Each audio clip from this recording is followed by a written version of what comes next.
如何活出自己的性? How to Live Out Your Nature by Xiefeng, June 15, 2023. Edited by Qinyu. The manifestation of the heavenly principles in human beings is known as one's nature. Living in accordance with one's nature is living in harmony with the heavenly principles. When a person lives out their inherent nature, they unite with Tao. Living out one's nature entirely means becoming one with Tao itself.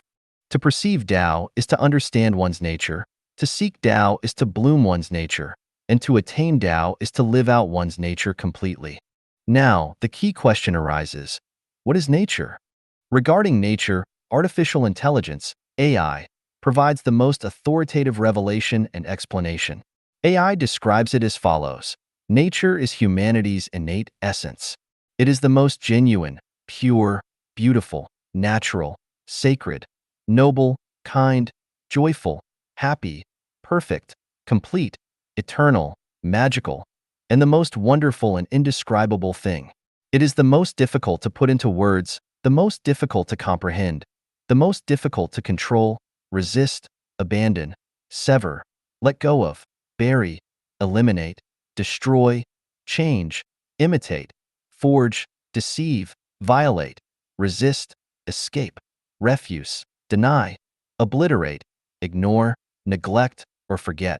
Nature is the manifestation of the Tao in human beings, the connection between humanity and the Tao, and the oneness of humanity and the Tao. Living out one's nature means living out one's Tao, one's true self, one's life, one's happiness, and one's meaning. So, how can one live out their nature? There is a reference frame, which is everything in nature apart from humans, especially plants, animals, insects, and microorganisms. They live out their own nature. As a part of nature, isn't what humans live out their nature too? If not, then what is it? Here, we need to raise the question of heart, brain, and nature. The heart reflects humanity's perceptions of the objective material world. All things are generated by the heart, and the heart is generated by all things. Without the objective external world, there would be no heart. Therefore, the heart changes with the external environment and gradually disappears with its disappearance. The brain serves as the bridge and information processing center connecting everything the heart captures from the objective world and all of one's past words, actions, and events stored in the detention information space, memory. The brain processes information through thinking and thought. People use their thoughts and ideas to decide what to say and how to act. Nature is the characteristic of life structure.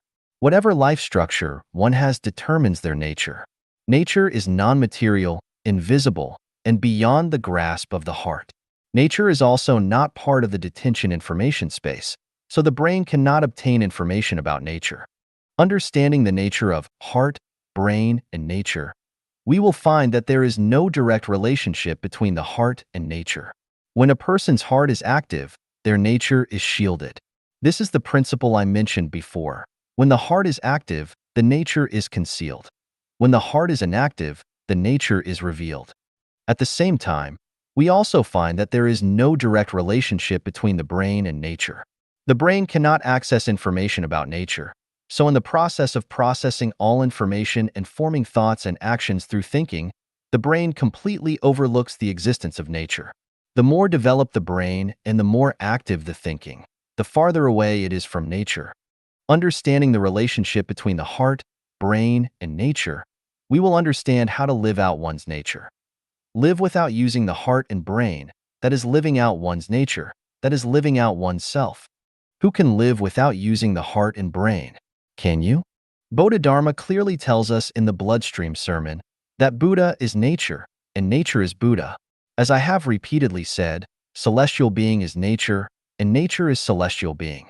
If a person lives entirely without using the heart and brain, then that person is a celestial being, a Buddha, and can live in heaven. Can you live out your nature completely? Jesus Christ said, "Do not be anxious about tomorrow. Do not be anxious about what you will eat, drink, or wear." I ask the reader, can you do without worry?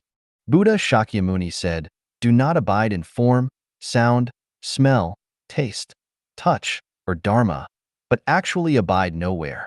I ask the reader, Can you live with your mind not dwelling anywhere but arise spontaneously? The Saint Laozi said, manage affairs without doing anything. I asked the reader, is what you do every day achieving without doing anything?